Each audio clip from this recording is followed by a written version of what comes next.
introducing the presenter. A little bit about the presenter. Jim has his degrees in biology, environmental studies, and law. He's in his 6th year as a city appointee to the Lawrence Douglas County Metropolitan Planning Commission. And he currently chairs an ad hoc subcommittee of the Planning Commission working with county staff to draft regulations under which application may be made for the construction of large-scale solar installations in the county. And sometimes that's called, and nowadays it's another name, a solar farm in the case of Douglas County. He has served as vice chair and then chair of the Planning Commission during the creation of Plan 2040. The current city-county comprehensive plan served on the Lawrence Form of Government Task Force, which made recommendations to the Lawrence City Commission. Jim served 6 years on the Lawrence Board of Zoning Appeals and has a long history of involvement with the Barker Neighborhood Association and Lawrence Associations of Neighborhood. So, you know, he, along with other board members, all do this without compensation and just really giving it out of their commitment to be involved in a positive way. So I'm going to turn it over now to Jim to let him do his presentation. He has a PowerPoint, and then later again, write your questions, remember, in the chat. Thank you much. Jim, welcome. Thank you again. Well, thank you. Thank you very much, Thad. And thank you to First Presbyterian Church and for setting up this series. I'm really flattered to have been asked to produce. Was said before we started, there has been a confluence of events that I think led to this. The fact that you had your Earth Care Summit series happening at the same time we were getting close to final drafts of the regulations under which we can accept and review applications for conditional use permits to construct large-scale solar in Douglas County have all meshed together. Tomorrow night, the ad hoc committee and county planning staff will be presenting our updated draft regulations to the rest of the Planning Commission in a work session. That will not take public comment, although there's going to be some confusion because we also have a public comment period as part of our meeting, but we're trying not to take comment on the regulations tomorrow night, but we're probably going to hear a lot of regulations about some things that have been going on in the southeast part of the county, which probably most of you have heard about in some way or other, about one company that has already been out there talking this up and giving all indication they would be the first applicant once we have rules to accept those applications. Anyway, just as a little bit of a overview of how I'm going to go through this, I just want to give you a little bit background of how we got to where we are, and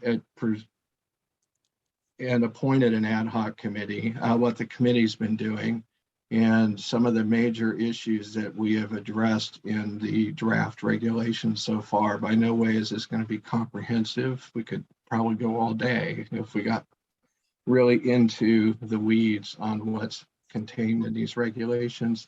But I'm hoping by the time we're done here, somebody will be able to put in the chat, which I don't have access to at the moment, the link to tomorrow night's Planning Commission meeting and the packet, which has the full draft version of these regulations, as well as some of the public comments that have come in. By no means is that exhaustive. That's going to probably come out at the full public hearing when these come back for a final vote with recommendations onto the county commission.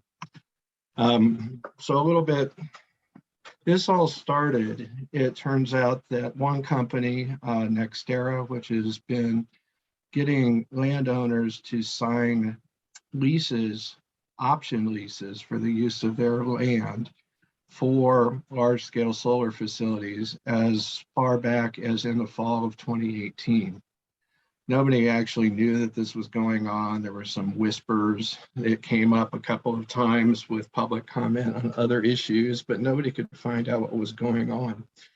Then the county planning staff had been approached by 4 or 5 different companies with an interest in putting in large scale industrial solar. And this is when we talk about large scale industrial solar, this is facilities, at least hundreds of acres. The NextEra one that's been in the newspaper was talking about 3,500 square acres of land spread across the borders of both Johnson and Douglas counties. So this is a massive land use for which the county had no regulations. So planning staff first brought this to the attention of the Planning Commission with a set of rudimentary draft regulations, came to the Planning Commission. It happened late in a Planning Commission meeting. We heard public comment from individuals from NextEra, and the Planning Commission deferred it. It came back, and that was in June of 2021. It came back to the Planning Commission in August of 2021, where there was a lot of public comment, and again, comments from primarily from representatives from NextEra. At the conclusion of our August 2021 meeting, the Planning Commission determined that this was too big an issue just to do in our usual method of doing it, of things there. So there was the discussion to activate something that hadn't been done in about 20 years. And that was to form an ad hoc subcommittee of the Planning Commission, which would be 4 out of 4 members of the Planning Commission assigned to work with county staff to help draft these regulations. So that happened. I was appointed the chair, and 3 other planning commissioners, Karen Willey, Sharon Ashworth, and Gary Rexroth, were also appointed to the subcommittee. And then we had to figure out how to go forward with that by working with county staff. So I would just say, with doing that, we ended up, first we had to come up with a process, identify some of the issues we needed to cover, many of which we came up with from the public comments we already had, and using this framework of a regulation that had already been presented to us. So some of the big issues, I'm just going to say some of them right now, were how big should these facilities be? Should there be a cap on the total amount of acreage in Douglas County for this particular land use? What about the competing demands for the same land, such as agriculture, growth of the cities, housing, just open land to protect the biodiversity and other resources of the county? So we knew those were there. How long a conditional use permit should last. And I'll say a conditional use permit here, just not to go too far in the weeds, is a specific application for a type of land use that is just not permitted by right. And when I say that, there are certain things such as, if your land is zoned residential, you're permitted to put up a house, and there's a whole list of other things you can do with that land just because you own the land. You still have to follow all the building permitting process, everything else, but you have the right to do certain things. All of these are contemplated to be on agricultural land, and there are certain uses that are contemplated in ag lands in the county, but some are designated that they need greater scrutiny because they could have greater impact on adjoining property owners and the county as a whole. Large scale industrial is one of those uses, which is the closest category that existed, but there were no specific rules for how to cover large scale solar facilities, solar panels and all the other structures that have to go with that.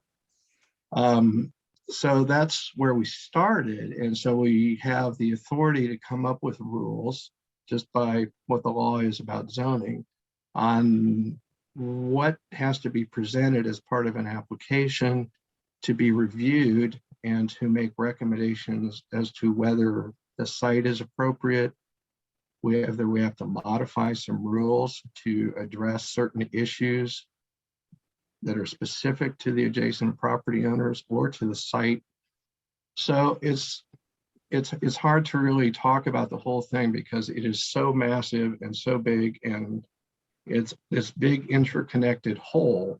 And to tease out specific threads, sometimes you lose the whole. I mean, it's like losing the forest for the trees. So we started this process because none of us really knew what all of this meant. So we began a lot of research on our own. Staff did a lot of research, and we listened to the public. Like I said, we had 2 meetings that we at the Planning Commission. They had public comments, so we heard the issues from the industry. We heard issues from the public out in the southeast part of the county specifically, and from other groups and organizations that had an interest in renewable energy. They've been sending us information too. We had those public meetings. We've been meeting with staff every Thursday for a couple of hours since last September, where we would start going through the regulations. And when we had questions, staff would start collecting information from other parts of the country, examples. We would be doing the same. We've been out to some public meetings that have been held by some of the landowners out in the southeast part. They have now formed a group called Citizens for Responsible Solar. Some of our subcommittee members have been to 2 of those meetings to listen and try to explain our process to them. We've attended other meetings, such as one that Thad hosted with Lettuce Sustainability Action Network and others. We did that by Zoom. And then when we identified some bigger issues and we needed some more information, we invited groups to come, or individuals to attend some of our ad hoc committee meetings with county staff. Included among those where we had a wildlife biologist speak with us. We'd have people involved with sheep herding in what's called agrivoltaics. We've heard from them. We had engineering firms come in that could answer us questions about the engineering aspects of putting in these large facilities. We actually heard from representatives from the actual companies that are thinking about coming in here and some of their concerns are. We met with Douglas County Emergency Management and all the fire chiefs of the county to find out emergency issues or safety issues that we had to address. And the list goes on, and that's including scouring for other articles. And every time we did this, issues would come up that we didn't know. So we tried to track down information on every issue that we heard raised. From the glare of these things can confuse birds, thinking that it's a water body, which Sharon Ashworth did a lot of professional research on, her background being in. She is a doctorate in ecology. She couldn't find anything in the scientific literature about that yet because this whole thing is too new. There haven't been the studies yet. And so it's just till finally we started we're hearing the same issues come up and we're not hearing new issues. So I think we exhausted the issue gathering stage, and we've tried to address all of those in what are now in the draft regulations. The biggest things we're doing are now with siting. So big issues come up is with soils and protecting the health of the soils out in the county. So this photo is of a large facility. I'm not even sure where it is, but this is something we don't want to see happen. This ground has been scraped bare and made level to make the engineering and the construction easiest and cost effective, I suppose, for the companies. But this also destroys the soil health. We're thinking that in our regulations that these will be pushed primarily to open agricultural land that's already cleared, so we can minimize the removal of trees and the disruption of slopes and waterways, and to try to maintain some of the biodiversity. These will go up, they'll be there for 25 or more years. Could go on. This could be the use for a long, long time, but we're hoping that through the process that the soil health would improve underneath these panels through what we're proposing, that the biodiversity could increase, and that we would have both be able to cut back on fossil fuel production with renewable energy production, and at the same time end up with ground covers or other uses that can actually soak up more carbon just by sitting there and not being in other use. One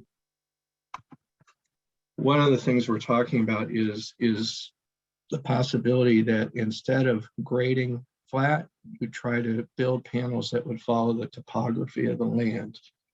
We think this will help with protecting soil health in the long run. We've set a limit right now of the height of these panels at 15 feet. However, we're allowing in our regulations to go up to 20 feet if it's shown in their diagrams and everything that that's necessary to help eliminate the need to grading and moving the topsoil around. We have as part of the regulations that topsoil will not be removed from the site, and that when these facilities, if they do leave, part of the decommissioning is any topsoil that has to be removed will be put back. Things will be put back in better than they were, we hope, when they started. We've limited the amount of grading that can take place.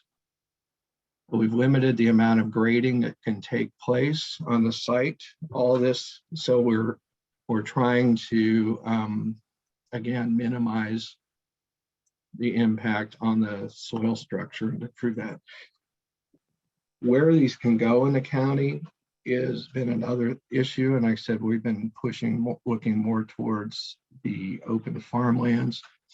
This is a map of Johnson County that's in the packet that's going to be presented to their planning commission meeting, I guess, in 2 weeks.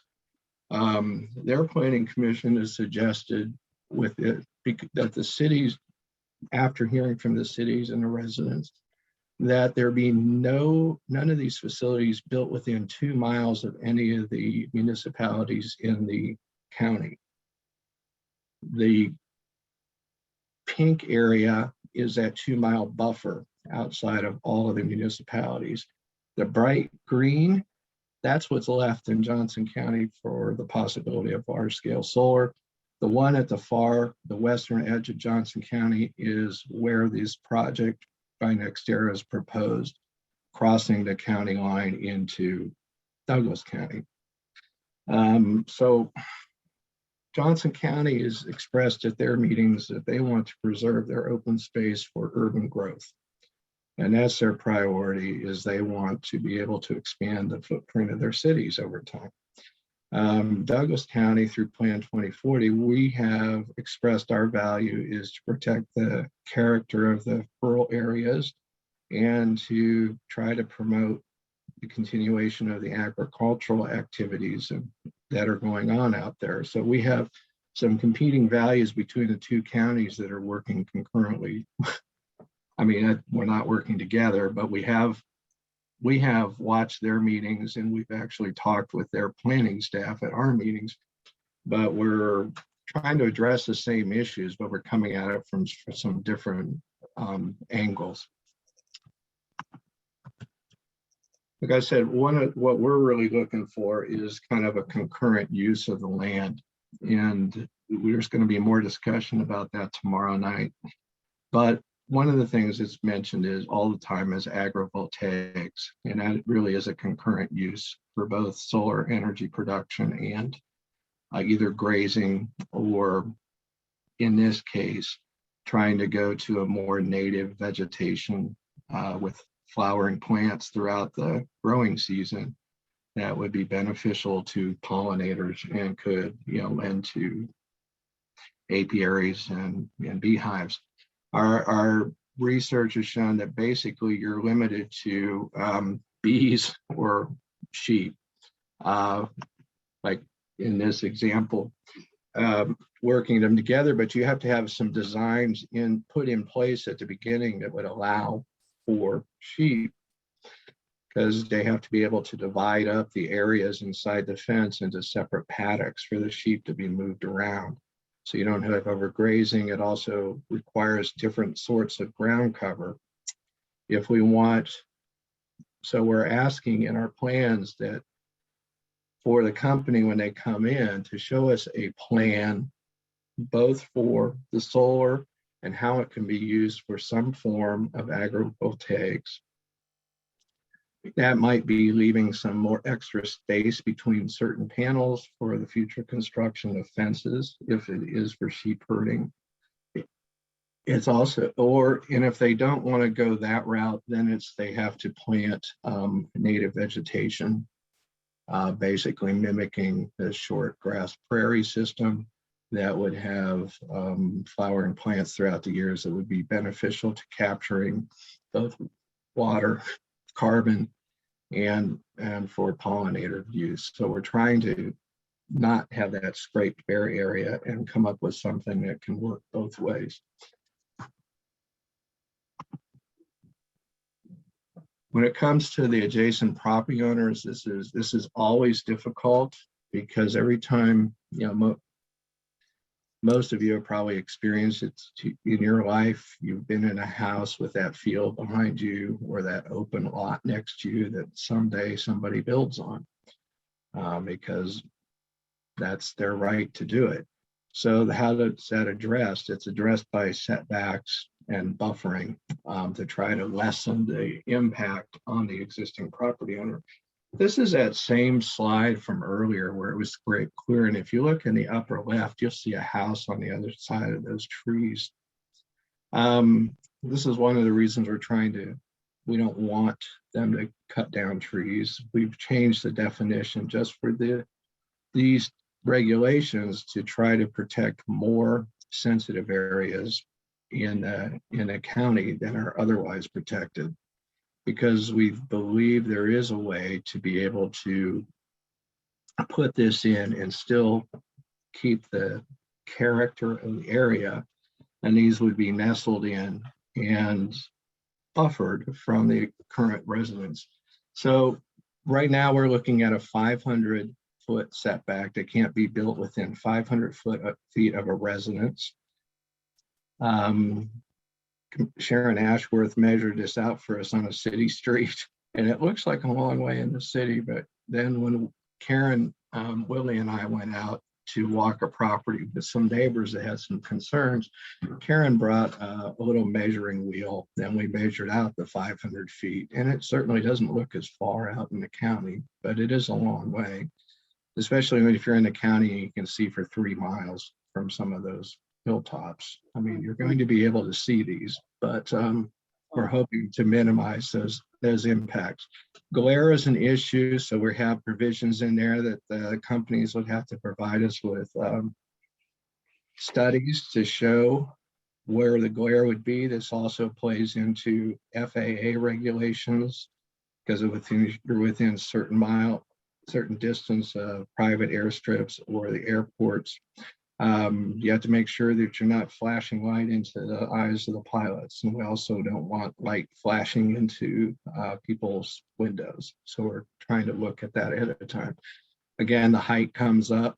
The height plays a role in many areas. We've set up at the 15, primarily because higher, which is appropriate. So for some forms of agrivoltaics, which are being experimented with, the higher the height, the more wind can get under it. And with our winds, we're kind of worried about excessive height. Yeah. But there might be a way, because we have other categories we're looking at. Right now, we're only looking at the large scale. There's a smaller cooperative scale that we're talking about up to 20 acres. It's quite possible we could come back in the future and do some more experimental work with different types of aggregate tags. If they want to do that, that's not for sale to a utility company. That's for personal use, and also individuals can do it on their own farms or something. There's nothing to limit that. And then we have safety issues that keep coming up. We don't know if there's any intention to use battery storage to store energy from the day to release into the grid at night, but we're trying to address that. There are safety standards for that will be in place. That was part of what we went over with the fire chiefs and Douglas County Emergency Management. We'll be getting EPA spec sheets on everything that comes in. The companies will be responsible for providing any special equipment that might be needed to address emergencies at these facilities, and to provide yearly trainings if it's requested by emergency management or the fire departments. All the plans will be reviewed by those agencies too, to make sure we have gates in the proper places and everything else. So we're trying to cover as much as we can. But we'll miss it. How big? We're settled at 1,000 acres right now, but our definition is slightly different. This is a 1,000 acre solar facility in Minnesota. And these panels are squished together as closely as they can. And as you can see to the left of them, they're right in people's backyards. There's no 500-foot setback there. That's more like 100 feet. But this we don't want. This is another example we don't want, but that's 1,000 acres of solar panels. This is how we're approaching the issue of the size. So in order for this county to be able to properly look at these matters, we've set a cap of 1,000 acres. We have set no cap on the numbers of conditional use permits that could be submitted throughout time in the county, but we have built in that part of the review process is to look at the cumulative impact of these facilities on the county as a whole. So we could at some time in the future reach a point that we say we can't do anymore. We need to save this land for other things. Every time we do this, there'll be information will go to Lawrence, Eudora, Lecompton, and Baldwin City.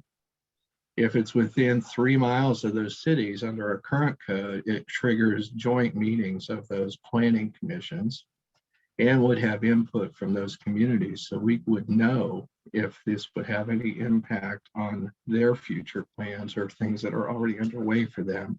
So we could address that. So unlike Johnson County, with a strict ban, we're going to be engaged in more conversations and more public input with everyone. This map, the dashed lines, we're looking at the solar panels put down in their most horizontal position. And then we're drawing these dashed lines around them. Those are the acres we're going to count towards the 1,000 acre cap. The project area can be bigger, like is shown in the yellow, or even bigger than that.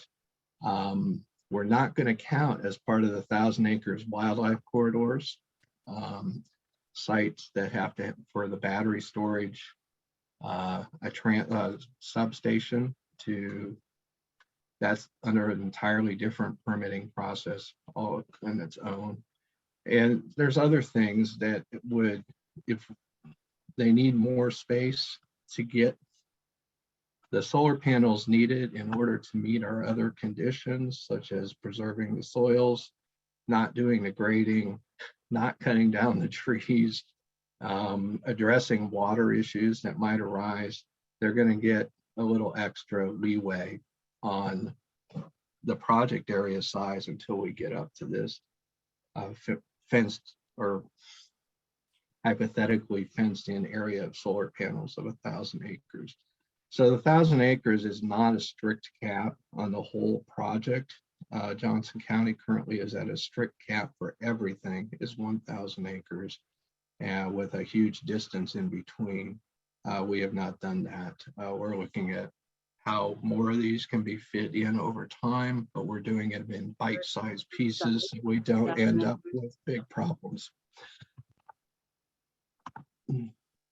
How long? The companies are arguing for very long conditional use permit periods. And I just want to point out a conditional use permit has a time limit on it, at which time it has to come back and you apply for a new conditional use permit. You don't extend a current one, it's always a new one. This has the benefit, many benefits. One is you can, under the new application, you can bring a project in compliance with any updated comprehensive plans, new information or about new technologies, all types of things can go into that. Just new issues that have arisen that no one's foreseen can be reviewed at that time. We started talking about a 20-year cap because that's the same time period the county comprehensive plan goes. We were hearing a lot of concern from the companies that wasn't long enough for their financings. So they want like 40, 50 or no cap whatsoever. That wasn't going to do it.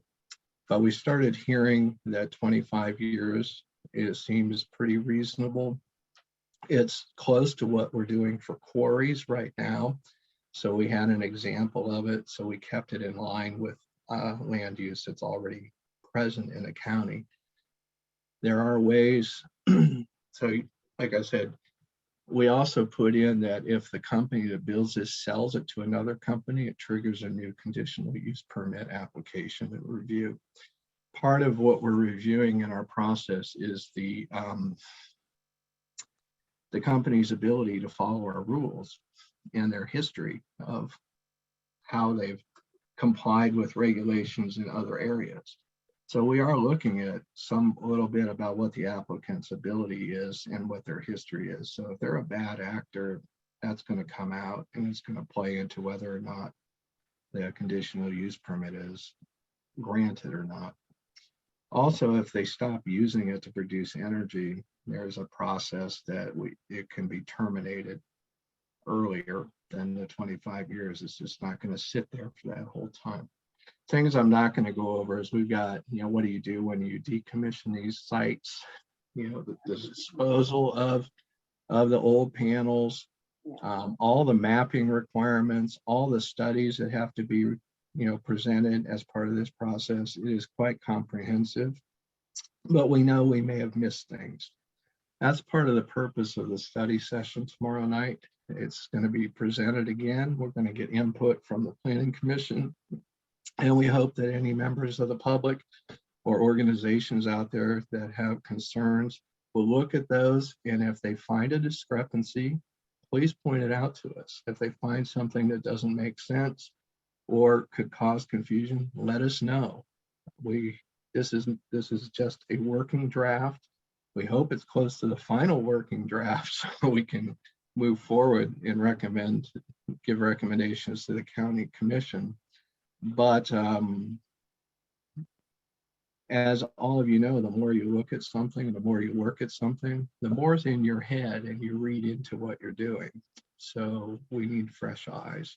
So we're looking forward to more comments and certainly won't see those as criticisms, although criticism's fine too. So I guess with that brief overview, which to me sounds really brief, I see we got at least 10 things in the chat, although I can't see them. So we might as well spend the rest of the time just trying to address some of the questions. I just want to say that, this whole process has been very eye-opening to me personally in seeing how, and working directly with staff. So I have to give a lot of thanks to our county planning director, Tanya Boyd, to Mary Miller, who's been the lead planner on working with what we say and turning it into regulatory language. Input from Jeff Crick, our language, the county attorney, Ben Harris, who's county code enforcement. They've been just doing a ton of work too. And it's just been this, as well as the other members of the AHA committee, this is really a group effort. It has just been an amazing process to go through. And I think to this point, it seems exhaustive. Like I said, we have listened and researched and tried to address every issue that's been raised, no matter how out of the ordinary the claim might be, such as these. We've heard one claim was, I've heard that these kill birds that fly over them. Turns out that that's a different type of solar system that is not going to be permitted in the county, where you use parabolic mirrors to focus on a central point to heat up a salt block and store energy. Those aren't going to happen. We aren't going to have concentrated solar beams in our county. This is all very benign within the panel. And we'll know what the panels are made of. We'll know where all the electrical lines are. We know where they're buried. Fencing will be as required by national standards. We're looking at wildlife fencing so that we can allow, pass through of wildlife. Everything's going to be reviewed by a state wildlife biologist, so we can keep open pathways that are currently being used as wildlife corridors and so on and so forth. So we've tried to address things. But if we've missed anything, please point it out. And at that time, Thad, if we just start with questions, I'll see what I can do. Sure. Jim, I wonder if you stop sharing, if you can see chat. Well, I just opened up the chat so I can see them too, but I'll let Thad go ahead and read them. Yeah. And I see Sharon Ashworth's here, and she posted the link to where the meeting packet is. So thank you, Sharon. Right. Well, since you can see them, we can just go down there sequentially, and you can look at that and see the next one's on. The person has seen, Charles has seen ads for Tesla. Any links to efficient systems approved for use locally? I don't know if that's within your purview or not. Not aware of that, but if that's information we should have, please forward it to county staff. It's all getting to a Dropbox that's accessible to the county staff and to those of us on the ad hoc committee, so we can review everything that comes in. Right. The 1,000-acre question, I don't know if I covered that well enough. Our 1,000 acres, I know it sounds arbitrary, but it's bite-sized pieces. We don't know what the impact's going to be on this county, and we don't know how these are all going to work.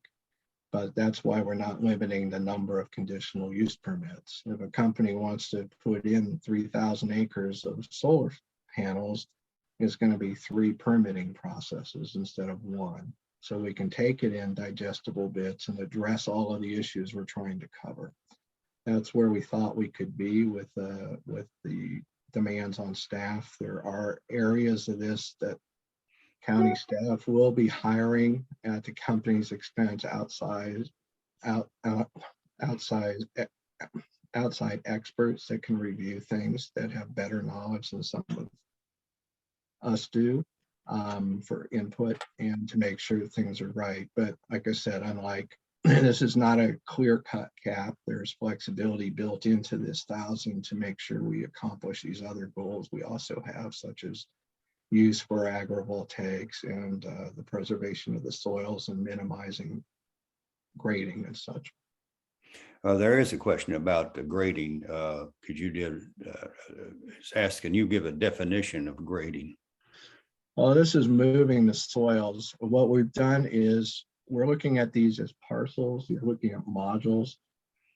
So within certain parts of this, we're limiting the amount of topsoil you can move to 5% of that area that you can grade. We're not counting what you have to grade to a certain level that are covered by other federal and state statutes, such as what you have to do for battery storage or substations. Those have their own rules. So we're not counting that. You're going to have to do that.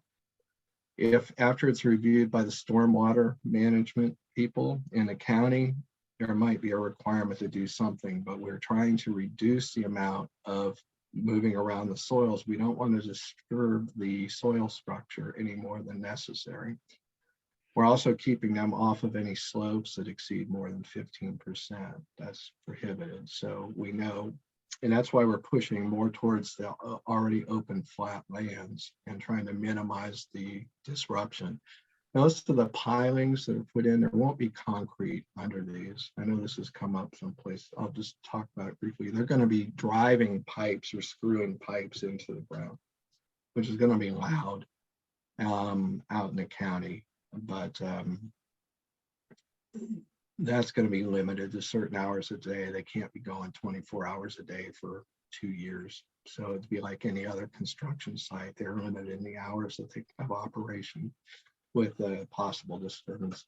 So we're, with all these things put together, again, it's back to trying to maintain the soil integrity. Good. Then there's a question about the Kansas regulation that only a certain percentage of total energy may be from renewables. This person says a 2% limit on solar statewide. If there is a limit, how would these large farms affect her personal wish to install solar on her farm? These regulations have no impact on individual solar. That's covered by local building permits. The state regulations, we didn't really go into those. We're asked to form rules right here on how somebody can apply to put in one of these facilities here. Since this has been going on in Johnson and Douglas County, and then in the opening of the new legislative session in Topeka, there are at least 4 or 5 bills that have been introduced already trying to dictate how some of this happens. Whether any of those will ever get out of committee or what will happen with them, we don't know. But some of them are really geared towards making it harder to put in solar. So that's what some of the other larger organizations out there I know are dealing with, like Climate Energy, Sierra Club, that they're more suited for the lobbying in Topeka. We're just at the county level. If there's an application, this will happen. If state law preempts something, we have to follow the state law. But we're going forward that this is what Douglas County is willing to do. We believe that we can go forward and have addressed the climate needs and renewable energy, increased renewable energy production without sacrificing our soil health and sacrificing the other aspects of Douglas County that make it valuable. We're also hoping, we know that there are at least 5 other counties that are watching closely what we're doing. Sedgwick County has already tried to suspend their solar rules because they want to update them on some of the things they've learned from what we're doing. So we're looking that some of this can be serve as a model and this be spread more widely across the state. I mean, it shouldn't be one county does all the solar for the state. This should be more widely distributed. Like I said, we're looking at 3 levels of solar. One is the individual solar panels on your house, solar panels on your farm. This doesn't touch that. You can still do what you want within all those regular rules for building and codes. The next level is co-op solar, up to 20 acres in size, where a number of farms or residents come together and put in a solar facility up to 20 acres. These will cover it to an extent, but like I said, we're more addressing the larger. So I see that if those applications start coming up, we'd probably amend that, look at it closer, and probably have some more flexibility for more experimental types of systems. We're only talking about these large ones that cover 1,000 acres, hundreds of acres of land at a time. So you can still do all your solar and within whatever the rules are. We're not changing those. I know that at the recent webinar, really well done with coordinated by Climate and Energy, Sierra, and the Kansas Interfaith Alliance, mentioned the legislation that is really, frankly, against solar, or at least limited in a way that's not going to be helpful. So we'll try to keep up to grade on that. There is a question here about, would the energy generated for Kansas use be sold to other states? I don't know if that's within you all's purview or not. That's not within our purview. We do know that the one company that's been public about their intents, NextEra, intends to enter long-term energy production contracts with Evergy. What happens to it once this enters the grid, that's other regulations. some of that, the substation to lift the power up to the transmission lines, that's where the Kansas Corporation Commission Authority comes over. They have no say over what's happening with these solar facilities, nor county staff did meet with the KCC and found out that they have no intention of entering this area. They don't want to get into this, but once it gets to a substation level and feeds into the grid, it becomes state and federal matters and out of our hands. The companies are saying it will help lower energy costs here. I don't know. There's no way to know if that's true or not, but that's also beyond our purview. What we're just doing is the land use and how to let these facilities fit into our county. Well, there's also mentioned that the concerns of global warming are global and should not matter if the energy is used local or not. That's an opinion here. Local consumer costs of energy may play a role in acceptance of these projects. That is raised up. There's another comment that 25 years is generally the length of a power purchase agreement, the sale of electricity to Evergy, for example. There is an issue here. Why limit the size to 1,000 acres? This seems arbitrary, and economies of scale are important. Well, again, it's what the county can digest with the regulatory process. You know, like I said, we're not limiting it to 1,000 acres in the county. We're limiting it to bite-sized pieces that we can fully and adequately review and listen to the public and have public input as this grows. And it might mean that, and I understand the economy of scale thing. It'd be nice if you could just scrape everything bare and put in, 20 square miles of it in one spot, not worry about anything else. But, this is not about just economies of scale. It's about protecting all those things that matter to the people of Douglas County, and also doing our fair share and contributing to the climate crisis by allowing these facilities to expand and be put in various areas around the county. They're primarily going to be looking for where transmission lines are, and we'll follow the major transmission lines, because once you're out of that area, you're going to have to build new transmission lines, and that's a whole new can of worms. So I know we're talking about swaths across the county as opposed to, the ideal world, because every place we go out of that main area is going to be more power lines. That's good. We're playing ping pong a little bit with these questions and comments, but I'm just going to take them in sequence here. What about the bifacial panels? Other changes in technology and transmission issues? That's a large question, but. Yeah, those are all issues that have been discussed. Gary Rexroad is kind of the one that's most up on those. That's on our committee. He's just recently retired, where he's worked at Microsoft for the last 26 years. And we have had these discussions about how fast technology changes. If they come in and switch panels out, what we can do is we can require the EPA face sheets that go to, here's what they're made of. Here's what will be released if they're destroyed. Is it possible they'll leach any chemicals? And address those types of issues. I mean, it could be that they will end up reducing the footprint of their facility if some of the technology is such that they can still do what they want to do and meet those energy demands, and have capped out the capacity of the transmission lines. So we could see this area shrink, which is another reason we want to protect the soils so they can go back to farming once these things are removed. Okay.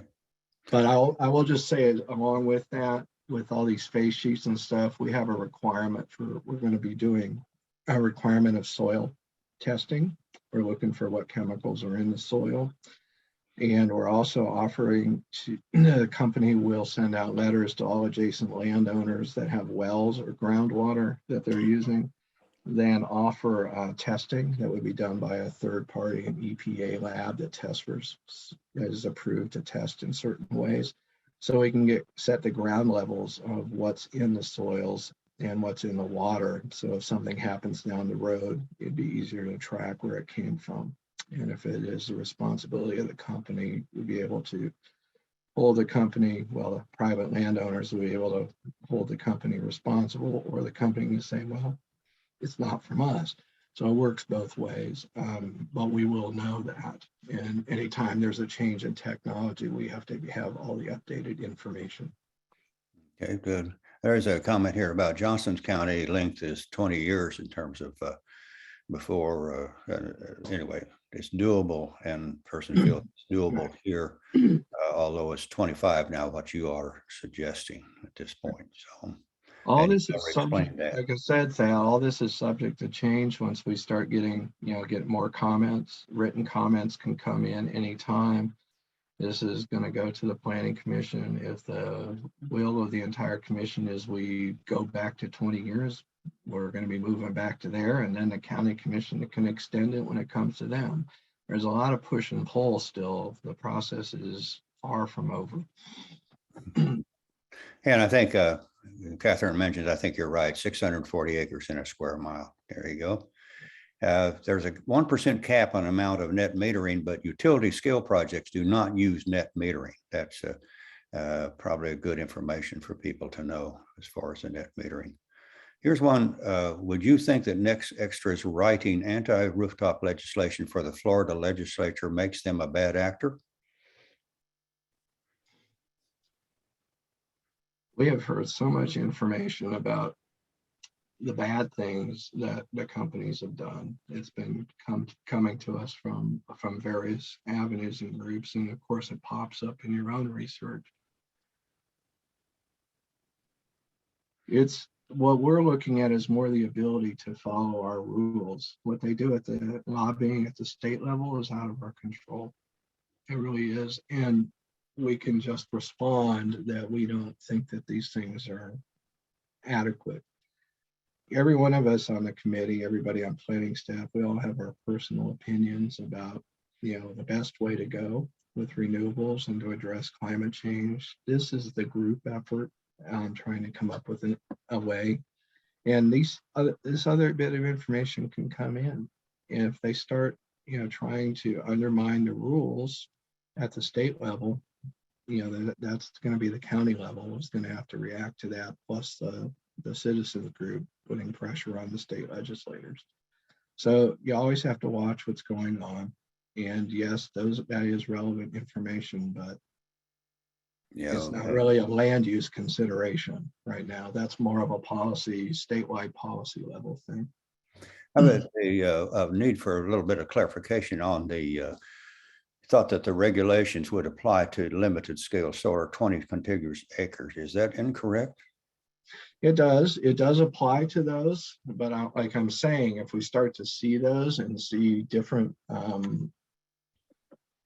like I said, we've concentrated on the large ones, but the ones up to 20 acres that are like co-op that aren't selling wholesale to a power company, I don't think any of us would say that we're settled on what those rules will be. If we start to see some, suggestions on how this can be done differently at that level, we can modify the rules and do it that way. That's the beauty of, this process is if things change, you can always propose text amendments or changes to the rules and go through the public process and do the research and change the rules to address changing needs and ideas. So I think we're all open to, if we get good proposals that say we want them higher so we can farm under them, I think we'll have that conversation. That same question is coming back to you and says, but the current rules apply to 20 acres or more. Is that correct? They apply to, yes.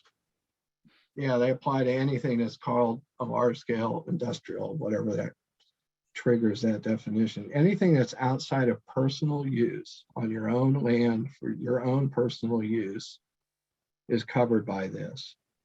We've carved out a slight exception for community solar, which is like co-ops of up to 20 acres. those also have to follow these rules about grading, preserving the soils and everything else. Like I said, we're probably open to height limits and agrivoltaic uses and other things in that area that we are not going to reopen in the large scale. So we might have some other beneficial uses at these smaller scale. Yeah, but this does apply to anything above personal use. So it's everything above your own property is covered by these regulations. So it's not, we're not looking at things just under 20. So it's anything, we're just saying there's a separate category that can be up to 20 acres. But anything outside of personal use is covered by these regulations. Okay, well, I know Senator Francisco, she was just checking, and which is a good reminder that this recording will be made available, and we'll make that link available to people if they request it. So you can come back and study what was said.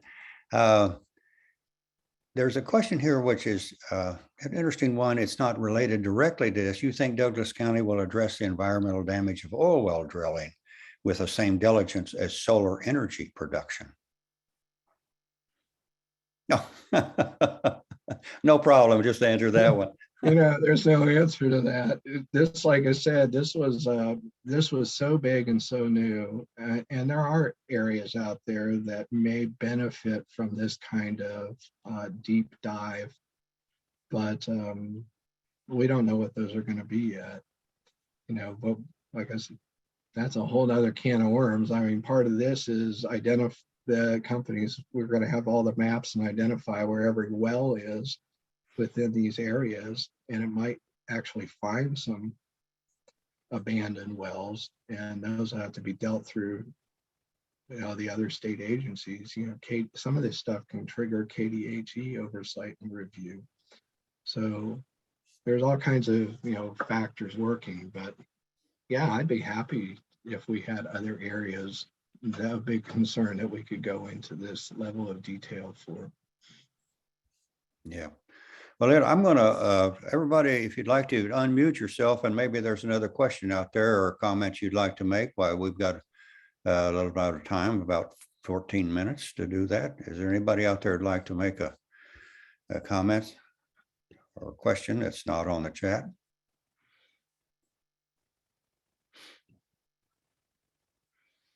It's your chance to be on the chat. I mean,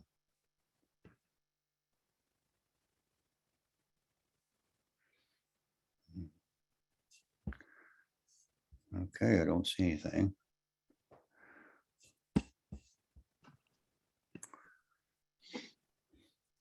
Well, I do think that, you know, and I may ask Climate Plus Energy and Sierra maybe to send me again the bills in the legislature that we might want to respond to regarding restraint, or really some of them are restraining the county and want to go to the state, etc. So that might be helpful. Okay. Well, I don't see anybody. I would say with regard to those bills, that there's some good definitions of different aspects of what's going on with renewable energy in those bills, even if the intent of the bill and the overall, what would happen if it passes is bad. They're worth reading just to learn what some of the definitions are, such as flicker effect from windmills and things like that. They actually have some decent definitions, but you know, the intent is to push back and limit renewables to preserve fossil fuels industries in the state. So Yeah. the information there, even if the intents are bad. Well, it certainly is the intent of these series to deal with eco justice issues, and this is one, and we need to deal with this. We also need, and I know others of us within Lettuce and Eco Team are talking about the need to also be reminded that conservation needs to be a part of this, is that we just can't continue to grow. There is a limit, and we seem to be on the growth process and a curve that may not take that in consideration. It's a big problem, and it's part of that discussion. We can just put that in there with the school issue. There's lots to discuss here in Lawrence and Douglas County at this point. Okay, I'm going to ask that we kind of slow it down and shut it off unless we've got any other questions, comments. Well, Jim, I want to thank you and the task force for all the work you're doing, and the Planning Commission, and hope that we will be able to follow it as we will, as it goes to the Planning Commission when you make those recommendations, and then the discussion, and eventually the public comment that'll be made, and written comment that can be made as we go along. So any last words from you, Jim? I just thank you again for letting me do this. It's been an honor. It's been an honor to be part of this group, the ad hoc committee that's been working on these, and to try to make this as much a public process as it's supposed to be, very public with all the input. And I hope people will continue to give input. And as we start to go through, when we receive the first application for a conditional use permit, we certainly appreciate everybody's eyes on that one too, with comments about how it fits or does not fit with any regulations we ultimately pass here, and how things can be made better to serve, because like I said, it's all about the justice issues too, on top of everything else. So thank you again. You bet. And thank you, Dorothy Barnett, for sending out the Senate bill numbers, and I'll send that out to people that are on this. They're all listed there in the chat. Go ahead and make a note of that, but I'll send that out as well. Okay, I hope some of you will tune in or whatever. Sharon Ashworth the next week at 9 o'clock is going to be dealing with, what's an alternative to the lawn addiction that we have. How can we move to another direction? Not only for personal, but it really rises out of an issue that First Presbyterian is going towards converting a portion of their lawn. And how do we go about doing that? Because it's applicable certainly to personal lawns as well. Not only the fossil fuel that's used in terms of lawnmowers, et cetera, but also how you can convert to more biodiversity, pollinator-friendly lawns, et cetera. Thank you again. See you next week, most of you, I hope.